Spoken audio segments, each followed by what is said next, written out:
I think let's get started in the interest of time. I know Janice always has so much good information for us, and I'm really looking forward to learning from her about this important topic today. As you know, Ms. Janice Florent is our Brightspace trainer extraordinaire and our technology coordinator in CAT. And where would we be without her, right? We all know this. So I will turn it over to her, and I'm looking forward to learning about this topic today. All right, thank you, Elizabeth.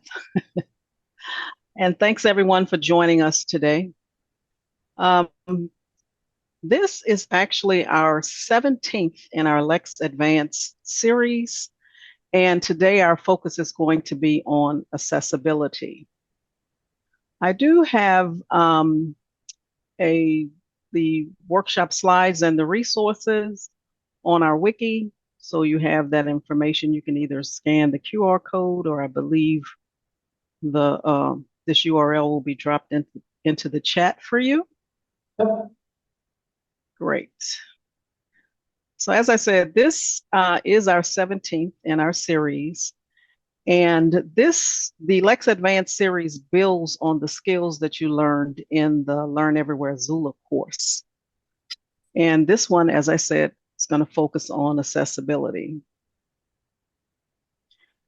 In the Learn Everywhere Zula course, as you know, it was designed around Quality Matters standards. And the standard that applies to this topic is Standard 8, Accessibility and Usability. And for this, basically your text, image, and any audio or video content in your course should be accessible. And the vendor accessibility statements should be provided for the technologies that you're using in the course. I also like to point out from Chickering and Gamson's 7 principles of good pedagogical practice, principle number 7 is applicable here: respects diverse talents and ways of learning. So basically, students need the opportunity to show their talents and learn in ways that are going to work for them. So there are legal mandates that require higher education institutions to make their educational materials accessible. And when we think about accessibility and accessible, we look at that in conjunction with the inclusive design. The two are not exactly the same, but they do work hand in hand. So inclusive design aims to provide user-friendly experience for everybody, and your accessible design provides solutions that won't discriminate against people with disabilities. So basically, your inclusive design is a process for creating a design that can be used by a diverse group of people, and the accessible design is going to focus on the outcome or the end result of a design project. When we look at, for example, this picture here of a sidewalk with a curb cut painted in blue, overlaid with the white wheelchair, immediately you probably think this was designed for someone in a wheelchair. And you would be correct if that's what you're thinking. However, accessible sidewalks are beneficial to more than just people who need a wheelchair or a walker or some other mobility aid. People who benefit from accessible sidewalks could be someone who has a temporary disability, or someone who may be blind or have low vision, difficulty walking, someone with a stroller or a baby carriage, someone carrying heavy objects, a delivery worker. Other people might be someone with a service animal. You're tired or ill, walking to and from public transportation. You're on a bicycle, you have a skateboard or scooter. So even though the sidewalk is designed for someone with a disability, for example, in a wheelchair, it can benefit others as well. So accessibility is not limited to a group of users with some disabilities, but it extends to anybody who is experiencing a permanent, a temporary, or situational disability. So designs that are created to benefit people with disability often end up benefiting a much larger group of people. This is known as the curb cut effect. So when you solve for one, it extends to many. So in these images here from the Microsoft Inclusive Design Toolkit, you'll see some examples here of situations where you may be trying to solve for someone with a permanent disability, but it also could benefit someone with a temporary or a situational disability. So for example, if you design for someone with one arm, they're going to have a problem with touch. It also may benefit someone who might have an arm injury or even a new parent who's holding a child. In this example of designing for someone who has a hearing disability, they show an example of situational for a bartender. Well, let's look at what might happen if we think of this in terms of a student. So let's say we have a student who would like to study, but perhaps they're under a hooded hairdryer. They're taking care of personal care needs, right? So they would have perhaps have a problem hearing as well, but they want to take advantage of the time to study, right? Or for the distractive driver, let's change that to a commuter student. So you have a student who spends some time in the car getting backwards and forwards to campus, but they want to take advantage of being able to do some studying while they're in the car. Well, they're going to have a problem seeing, right? That same, or another commuter student may have a problem. They're on public transportation. Perhaps they're going to have a problem hearing or seeing, right? Let's say you have a student who has internet access issues or maybe a limited data plan.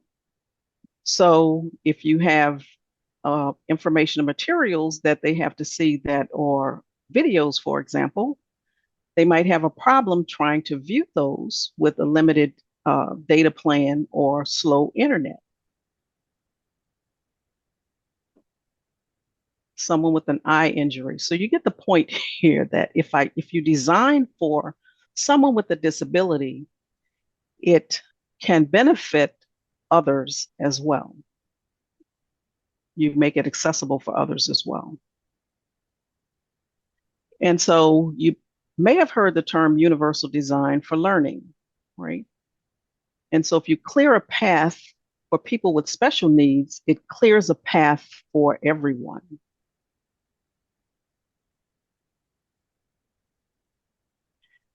And so this is what accessibility is all about. And so I have a question for you.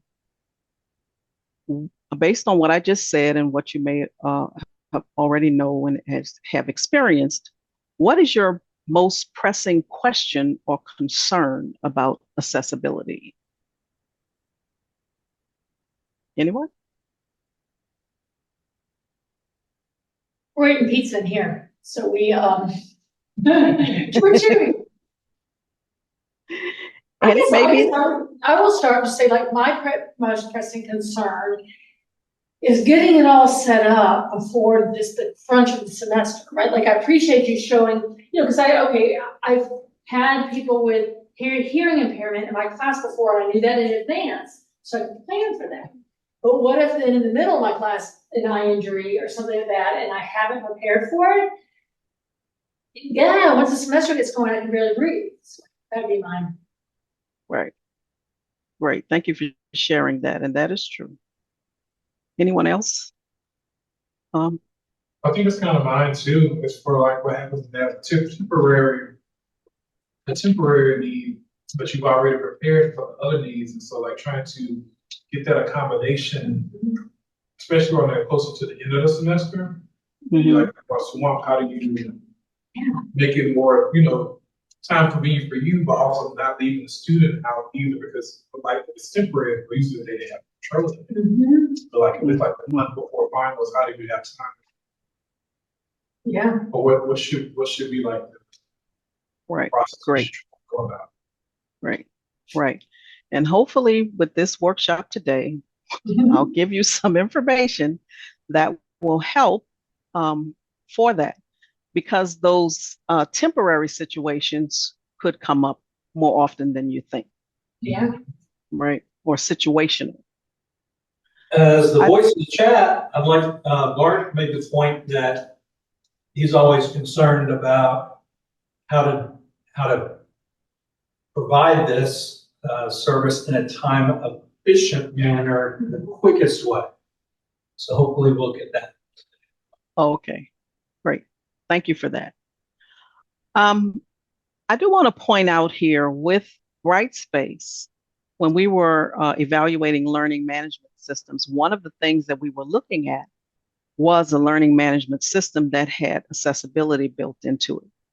And D2L, the company that owns Brightspace, has a commitment to accessibility and making things accessible. So they ensure that Brightspace is going to work with various assistive technologies. And so the tool itself, Brightspace itself, has accessibility built in.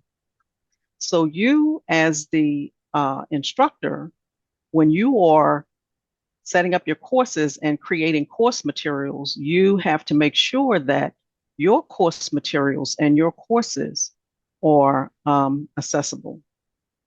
And the way we do that is we need to plan ahead. Don't just wait until you get a student that needs a particular accommodation to then try to adjust your materials for that. If you start if you plan ahead and start creating materials that are accessible from the beginning, then you're ahead of the game. Mm-hmm. Right? So looking at this intersection, we have this accessible sidewalk, right? I want to know, how accessible is this intersection for a pedestrian who might be crossing the street?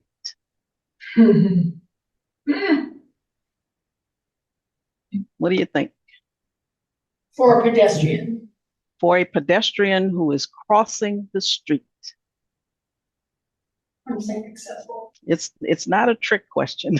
I'm saying accessible. Well, they have to go around. So. Yeah, like That's exactly it. like they don't match up. That's exactly it. So a person who really needed this curb cut, if to get to the other side of the street, they would actually have to go around, like Mark said, instead of having a curb cut that's directly across. So could somebody admit Andrea? I did. Well, you did? Okay. So this is good, right? But it could be better. Yes. But it is good. It is good because someone could use this curb cut to get across, and then they would just have to go around. So this is a start, is what I want to say. So making your course materials and your courses accessible, basically plan ahead. I also want to mention that in Brightspace, everybody, all users, you as well as your students, has the ability to adjust your user preferences for accessibility. And it's found under the account settings. So in your personal menu, you'll see account settings. And then here you can change, for example, your font size, the reading content, and the video settings. Students are probably not going to know this. And so this may be some information that you should point out to them. And then, as I mentioned, you as well could also adjust your account settings for this. And Digital Learning Innovations at Kennesaw State University came up with basic 4 things that you could do to improve the accessibility of your content, right? And so I want to go over these 4 things that you can do when you're creating course content that would help you to get ahead of the game. The four things are document structure, alternative text, media accessibility, and then choosing accessible third-party resources. So for the first one on document structure, when I would talk about documents, of course, this could be any type of documents, but here's some common ones: Word, PowerPoint, PDFs, and then even the pages that you create inside of Brightspace. All of those are documents. When you think about a PDF and its accessibility, a lot of PDFs are just images of a page, right? And an image cannot, the text in an image cannot be read by a screen reader. So those would actually not be accessible, right? So PDF is not accessible if it's an image of a text and it doesn't have any tags.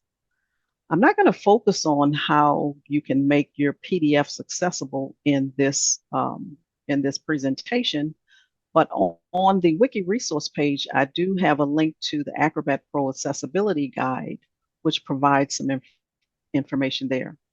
In this workshop today, what I want to do is focus on how you can make your Brightspace pages accessible, as well as how you can make your Word documents accessible. And so thinking about the document structure, you can do these 5 things when you're creating a document to make it to be easily read by a screen reader. Focus on your headings, list styles, tables, the color contrast, and then use descriptive links. And so for headings, if we look at this Meet Your Professor page, we can tell in looking at this page that the words Meet Your Professor must be a title, because that's that font is bigger than everything else on the page. And then contact information, my teaching philosophy, and office hours or other sections on that page. Right? To make this accessible, you don't just increase the font size and change the color, because a screen reader is not going to know what that is.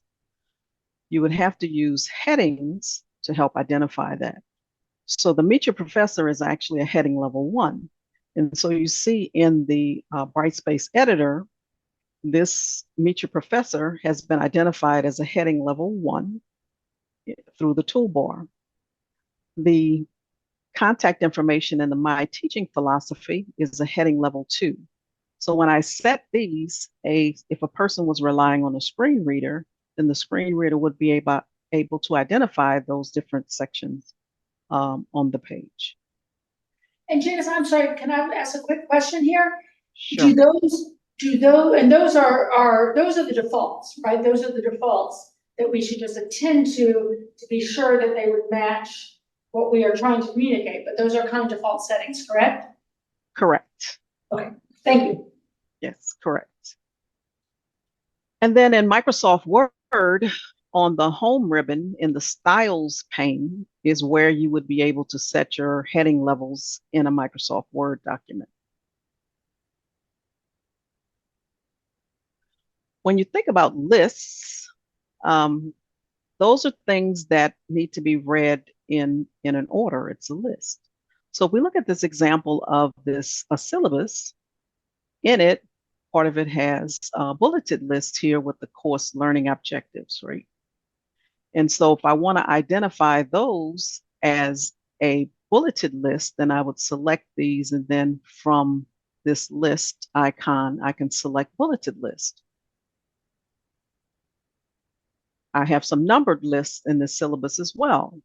So I can select those, and then from the list icon, I can tell the system that is a numbered list. So when I do that, if a person was relying on a screen reader,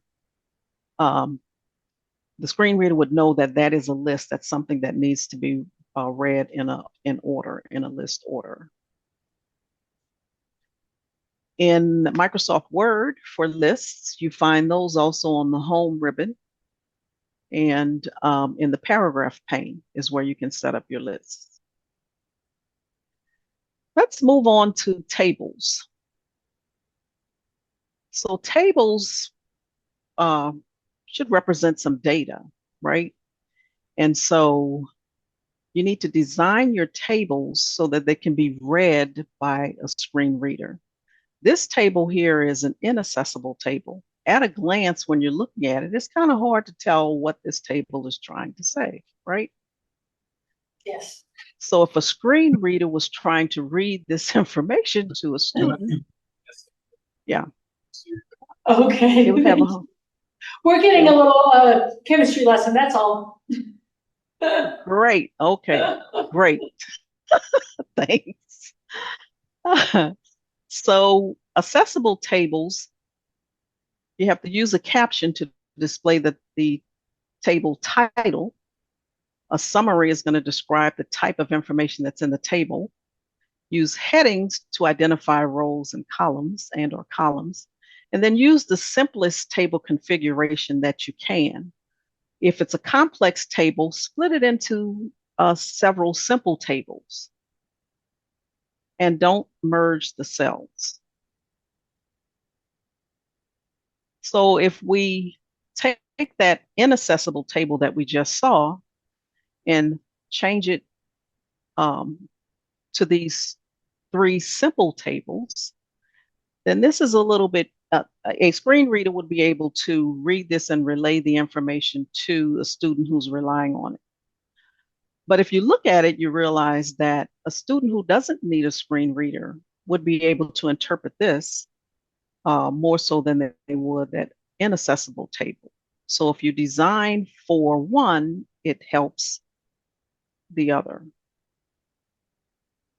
So in the Brightspace editor, I've got this screenshot from a syllabus where it's how the final grade is going to be calculated, and it's in a table.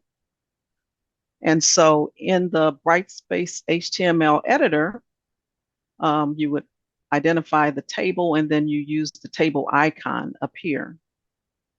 And so if I want to indicate that I have a table header, which one is a table header, I would select that row, then click on the icon for tables. I can go to cell, then choose cell properties, and then indicate that this is a header cell. So just doing that simple thing will, if someone was using assistive technology, then it would know that, hey, this is the header for that table, and then to be able to relay that information to the student. And in Word, you can insert tables from the insert ribbon, and there's a tables pane. Okay, and let's talk about color contrast. So you want to use the highest possible contrast for text.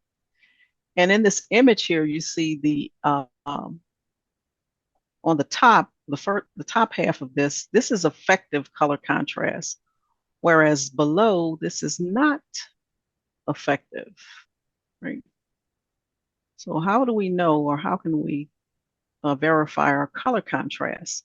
Well, WebAIM has a color contrast checker that you can use to determine whether or not the color contrast that you're trying to use passes or fails the color contrast test. So I may be trying to have some text and background on a page because it's Christmas, but will the students actually really be able to see that? Janice, what is this site again then? It's webaim.org, and there's a link on the resource page for it as well. Okay. The color contrast checker. So you can go there and play around with the sliders and see where it passes or fails the color contrast test. I'm glad to know about that, because I often, like in my syllabus, on Mardi Gras, the Mardi Gras day, I do it first because I've got 3 columns, the date, the topic, and the assignments, and I do it purple, green, gold. So I'm glad to know that. Yeah. And we're not passed. Yeah. All right. And so when you are creating things and setting up your course materials and stuff, convey meaning without relying on color alone, right? So if we look at this example here of these bar charts, you see these charts, I can tell that these bars are different in height, but I don't know exactly what they are. So if Okay, I'm looking at, sorry, I'm talking too much this workshop, but I just have to chime in. Mhm. So we had this exact thing happen at our faculty meeting last night. When you put up Oh, yeah. the map with all the things, but there was no legend to know what are these colors. Okay, sorry, go Great. ahead. Okay, so you see my point. I need Yes. not say any more, right? So Yes. don't rely on color alone as conveying the meaning of the information. That was hilarious. So, and even here, um, the chart on the right is better than the chart up here on the left because this one also has color and then there are patterns here as well. So this is a way that you can convey your point and not just relying on color to do so.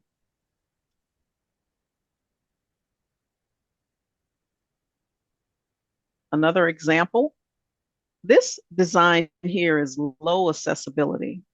It's a table of do's and don'ts for creating accessible content. Hmm.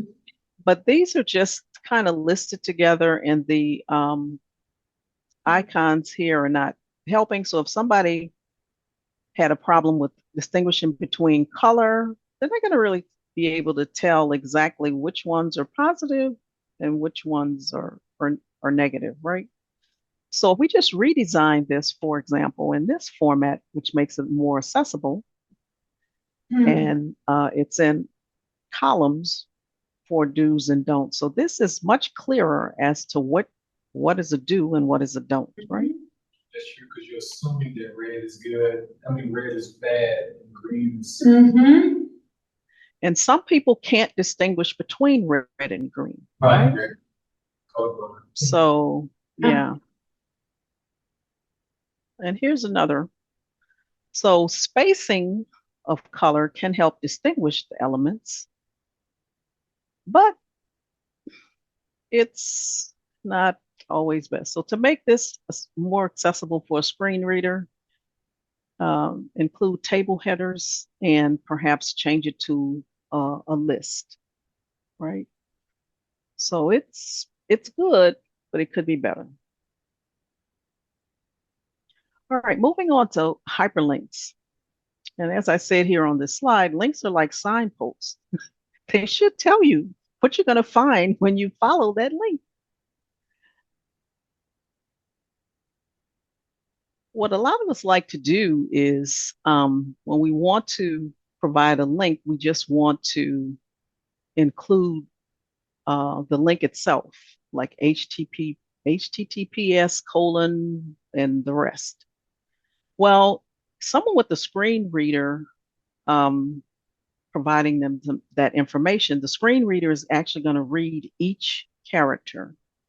So it's going to say HTTPS colon / WEB. You get the point. And so for them trying to figure out what is this link taking me to, it's going to be difficult, right? Also, if the link is unclickable. So this one we're going to call ugly and unclickable. The next example, what we like to do is make a hyperlink out of just the words like click here. So this click here does actually go to this website, but screen reader users can tell the system, I just want to get a list of all the links that are on the page. So if all the links say click here, they're not going to know which click here. It's going to take them wherever. There's going to be no context around it. So that's why I'm saying to say click here is not good. That's bad. This one here is, I'm going to call it good because this goes to the same URL. but the link text says accessible link text and appearance. So that at least provides more information as to what's going to happen when you click that link, right? So descriptive links inside of Brightspace. This is an example of a module where we have a link that goes to a textbook, and it even includes the instructions for the students that say, when you go to this OER, this textbook, read chapters 1 and 2. So it's providing more information. It's a descriptive link. This is from a page inside of Brightspace as well, and this has vendor accessibility links, right? So these are descriptive links. If someone looked at this and clicked on the link, they know exactly where it's supposed to be taking them.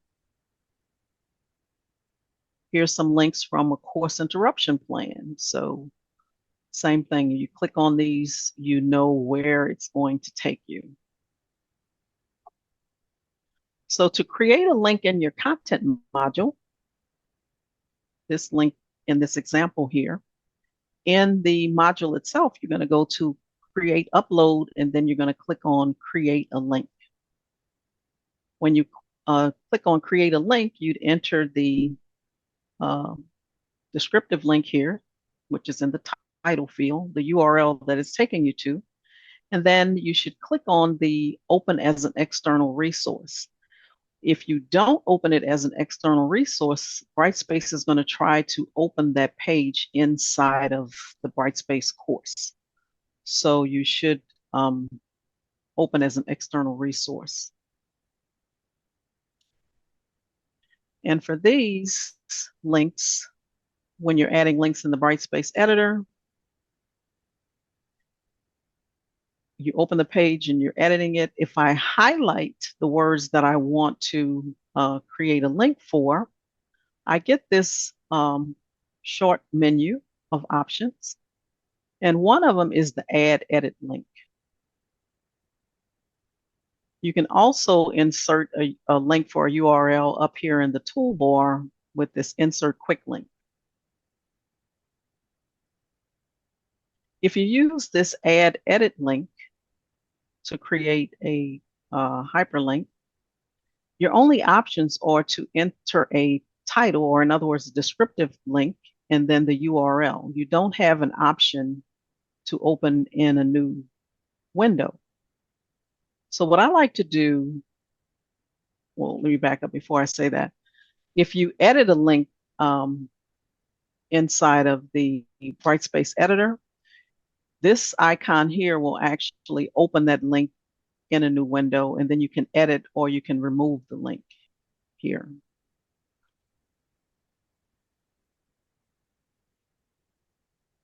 What I like to do when I am creating a hyperlink in a Brightspace page, and I want it to open in a new window, I don't even use this add edit link down here. I just go immediately here to the toolbar and insert the quick link. When you insert, is there a question? No, I just said, oh, okay. I was following along. Right. When you insert the quick link, there's an option for URL. I click on that. And then from there, I can enter the URL, my descriptive link or the link text, and then I can indicate that I want it to open in a new window, and I click the blue insert button. There may be times where you want the link to open inside of the Brightspace page, and that's fine. But like I said, if it's something external to Brightspace, you do want it to open in a new window. On this page, I would say that all of these links should open in a new window, because all of these are vendor accessibility pages and information. This is the Office of Disability Services. In this course interruption plan, this just happens to be a survey that's inside of Brightspace. So that will be fine to have that one open inside of Brightspace, but the others should open in a new window. And if you're Using Microsoft Word, you can insert your links by going to the Insert ribbon and on the Links pane. All right, and so we took all that time to talk about your document structure, headings, list styles, tables, color contrasts, and descriptive links. So when you're creating your course materials, if you keep those in mind, you'll be ahead of the game. The second of the four is alternative text. An alternative text is going to be that descriptive text that's associated with an image. So those who need that alternative text to help them understand what that image is, they will be, that's where that information will be vital to them. So that descriptive, that alternative text should be as long as it needs to be, but it should be succinct. And this alternative text is frequently displayed in the place of the image if the image is not loaded. To write a good alternative text, add alt text to all non-decorative images. Keep it short, like a tweet. Don't include image of or photo of because the screen reader will announce that it is an image, so you don't have to indicate image of or photo of. Include a null alt text if the image is purely decorative. So a place where you don't have to include the full alt text is an image that's a part of an exam. If providing the full alt text is going to reveal the answer to that question, then you don't want to enter that alt text in full there. You just need to provide a statement indicating what the image is. It can be generic. Here's an example of alt text with various contexts around this image. So on a page, this may be sufficient to groups of students, depending on what's going on. But if it's on a page about good study habits, perhaps the alt text should be students studying together in the library. If it's alt text on a page about the Library Resource Center, then students taking advantage of furniture that is arranged in small groups so they can study together. So the alt text should be a person who's relying on that. It should give them enough information to know what's going on with the image around the context on the page. When you insert an image into Brightspace, you are prompted to provide the alt text, alternative text, or indicate whether or not the image is decorative.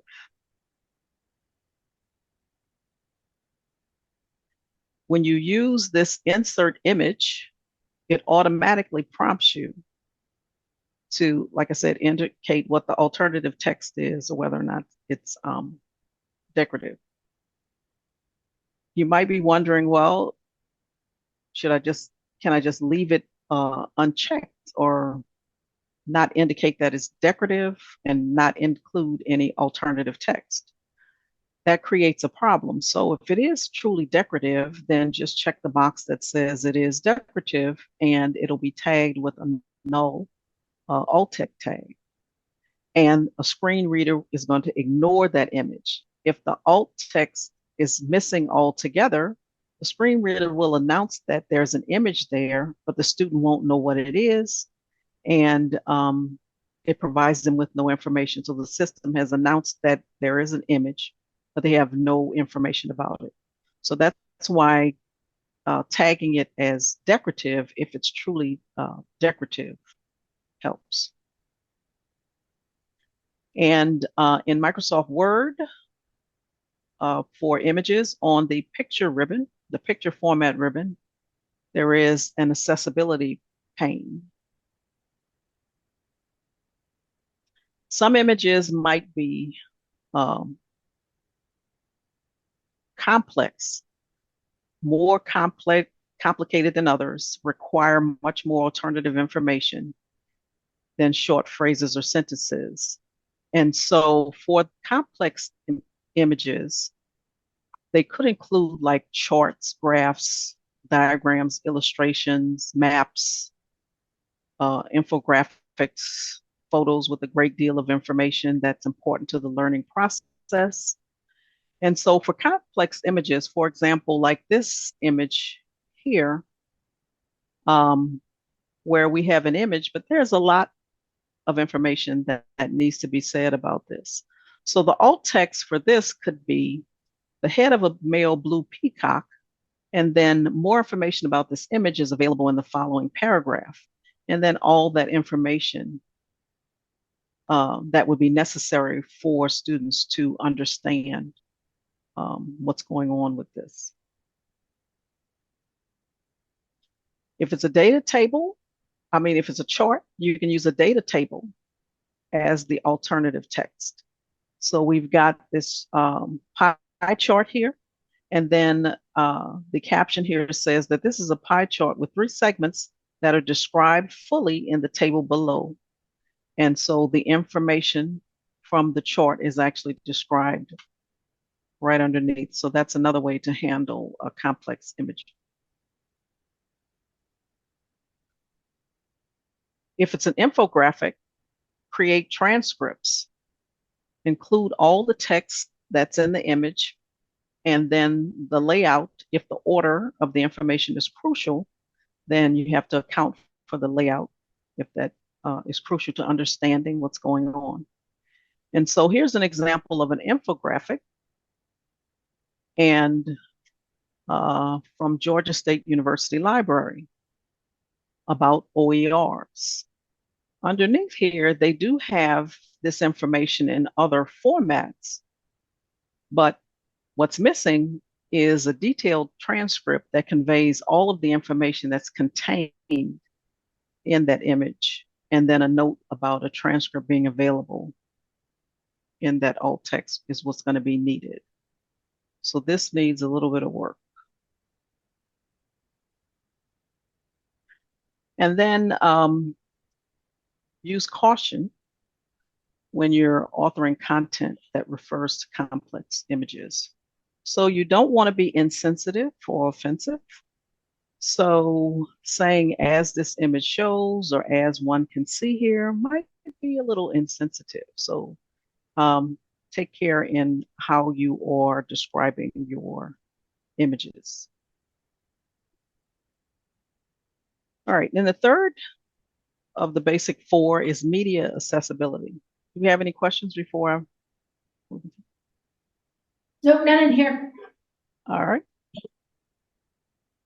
So for media, captions and transcripts is what's necessary. And media that is accessible has visual and auditory content that is going to be synchronized with that media. It has to include captions.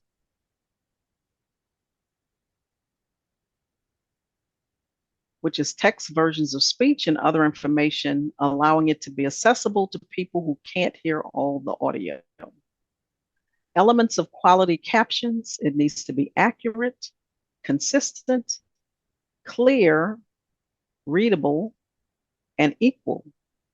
And with equal, that requires that the meaning and the intention of the material is completely preserved so that someone who's relying on the captions would get the same experience as someone who does not.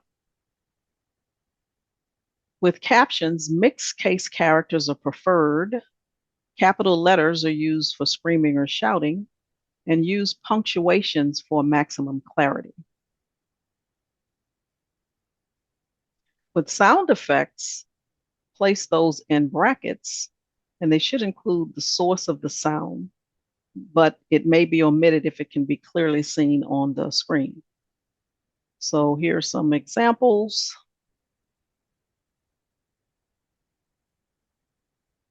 Also identify speakers, both on screen and off. That's vital for clarity. You can add captions to media in the Brightspace Media Library. So the Brightspace Media Library is available to everyone. And it is inside of Brightspace. This is where media that's uploaded when you do record audio, record video, a video note, or you upload it in the content tool. It's going to go into the media library, which is your media repository. The recommended audio video file size should be 1 gigabyte or less, but the maximum is 2 gigabytes. The larger the file, the longer time it's going to take to upload it and transcode it. You can generate automatic captions for any audio video files that are added to the media library. Recommended file types are the MP3 and MP4. And I would suggest you use a naming convention that's going to help you to easily find the media when searching the media library. For example, if course name or course ID what is relevant, then perhaps you can use that, because the media for all of your courses, all of your video notes, all of that is going into one place, housed into that media library. There's only one owner of a file that's uploaded into the media library, and that owner is the only person that can add the media to a course. System admins can transfer the ownership of that media to someone else if necessary. You can't prevent students from downloading the audio video when it's made available in the content area, and there are no analytics that are available in the media library. So if you need analytics in relation to that media, then you may want to house it somewhere else. So for video notes, you would insert a video note in the Brightspace editor from this Insert Stuff icon. When you click on Insert Stuff, you have an option here for Add Video Note. When you create the video note and you're entering the name and all of that for it, you'll see that there's a checkbox that you can check off that says automatically generate captions from the audio. After the video note is created, you can always find that video note by going here to the cog on your in the mini bar, and then choosing Audio Video Note Editor, and find that video note, and you can review the captions and edit if necessary. The audio video editor, you can upload your audio and video files into a content module by going to the Upload Create button and then choosing video or audio. There's an Upload tab. When you do that, then you can drop your video or audio file, or you can browse to find the file. When you do that, if the video is short, you'll see it in a relatively short period of time. And then you can do advanced editing. If it's a long video and it takes a while, then you can go back to that and edit it, and then come back here to advanced editing. And in advanced editing is where you would actually go in to add the closed captions. So you click on this closed captions tab. You can auto generate, or if you had a captions file, you could actually upload that captions file. And then you can edit the captions by going here to the timeline, and then make any editing changes that you need, and then saving that. You can also create a table of contents for the video. And so this would be helpful. Add chapter titles to help the students locate a particular area on the video. So you can add the chapter titles. This optimized for streaming helps with video playback. So if you're having issues with that, you can click on optimize for streaming, and then your video will be processed to try to help with the, like I said, with the playback. You can add captions to audio files as well. When you upload your audio file, you get to the same advanced editing. Add your closed captions. You can edit those same way you did with the video. You can find your files that are in the media library by going to the cog in the menu bar and choosing media library. I do suggest when the system is auto-generating captions that you go back and review the captions, because sometimes captions go wrong. And so bad captions can be worse than having no captions. All right. I want to say something about transcripts here real quick. Of course, transcripts can help users who can't hear the audio or see the video. But transcripts make that multimedia content searchable. And so when you're creating a transcript, it should include descriptions of important audio information, information that would be important.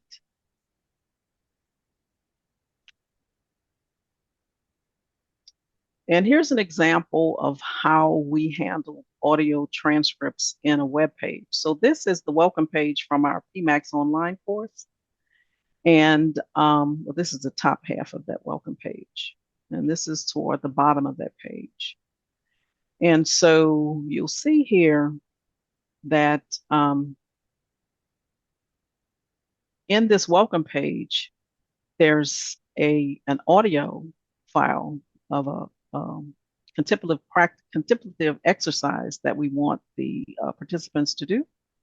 And so we've provided this information in a number of ways to make it convenient for the person to do this. So when this page is loaded, if this audio player loads properly, then the person can actually listen to this. Or there's a direct link to this audio file, so they can actually open it in another window. But there's also an audio transcript is available as well. Now, we created this page this way because we're limited as to the ways that we can include audio files inside of this web page. So based on what's available to us, this is our way of making this page accessible for users. And if we take a look at this audio transcript, we have exactly what is spoken in here. However, here, it also includes a description of some important information that anyone reviewing this or looking at this transcript would need, that explains that what's going on in that audio as well. And then accessible third-party resources. When you're considering a third-party resource that you want to use, accessibility should come into play. When IT is assessing or evaluating resources and whatnot for us to use, they are looking at is it accessible as well. And so any of these tools that we are using, they do have accessibility built in. And so this is what IT has looked at to provide to us. However, if you are selecting media or resources that are going to be important to your course, then you need to be the one who's looking to make sure that those are going to be accessible for your students. You don't want to select something and then find out later that it is not accessible, right? And then as that quality matters standard indicated, it's best to include a link to the vendor accessibility statement in your course. Now, for those of you who went through the Learn Everywhere Zulu course, you may recall in the course technology take action module, there was an activity that you had to do where you use this rubric for evaluating e-learning tool to assess the strengths and weaknesses of the tools that you're considering. So I would suggest that you, if you're not using that or not something similar to that, that you go back and you take a look at that again, because that has different areas that you might want to look at when you're actually considering using a tool. I've included a link to this rubric on the Wiki resources page as well. I want to say quickly about templates because I know we're running out of time. Templates can be great. They're going to simplify the creation of documents and web pages. They can make your workload easier, increase your efficiency, also make your content improve the visual quality of your content. And all of the examples that you've been seeing throughout this presentation were created with Brightspace's HTML templates. These HTML templates were designed to meet the UDL, Universal Design for Learning and Accessibility standards. And so you are able to use HTML templates in your courses as well if you would like. We did have 2 Lex Advanced topics related to HTML templates that if you did not attend those sessions and you want to go back to that, you'll find that in the Lex Advanced topics, and it was the HTML templates as well as HTML literacy. There's also an HTML templates resource.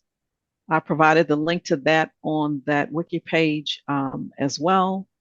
So this will provide you some information where if you want to use the HTML templates, how that works. And then Microsoft Office has templates. And so you may want to look into using those. I provided a link to some Office templates as well. Be aware of accessibility checkers. Brightspace has an accessibility checker in the Brightspace HTML editor. That's this. So when you create a page inside of Brightspace, you can check the accessibility of it by just clicking on that accessibility icon, and then it will tell you where you have problems or issues, and it gives you the opportunity to correct it. Janice, I'm sorry to interrupt because I know it's 1 o'clock, but just Yeah. so when you click on, I've never used that. So when you click on, I know I'm bad. When you click on that, it will like this is saying the image, but it will say other things like color contrast or something like that. It just kind of gives you some advice. Yes, correct. Okay, correct. Thank you. Yes. Mm-hmm. Thank you. You're welcome. And then you can check the accessibility in your Word documents as well. On the review ribbon, there's a check accessibility. I noticed even also in the status bar here, it's telling me that my accessibility is good to go. Great. And then if you're using Word, the web browser version of it, you still on the review ribbon, you can check accessibility as well. All right, and so those were the basic 4 of accessibility. If you work on your document structure, alternative text, media accessibility, and then choosing third-party resources. One of the resources on that wiki page is for the Kennesaw State accessibility resources, so check those out. I noticed there are even some resources for STEM classes as well. And just check in. Does anybody have a question as we wrap up? A comment? No. All right. And also get feedback from your students. Encourage them to provide you some feedback on the accessibility of the content of your course materials. This can help you identify issues that might not be apparent to you. So get feedback from the students. When contact works for students with disabilities, it works better. Users will have more ways to interact with elements, navigate, and complete the processes. Accessibility should be the default, not an option. It's a marathon, not a sprint. I see value in making my courses accessible. Hopefully everybody is a thumbs up on this.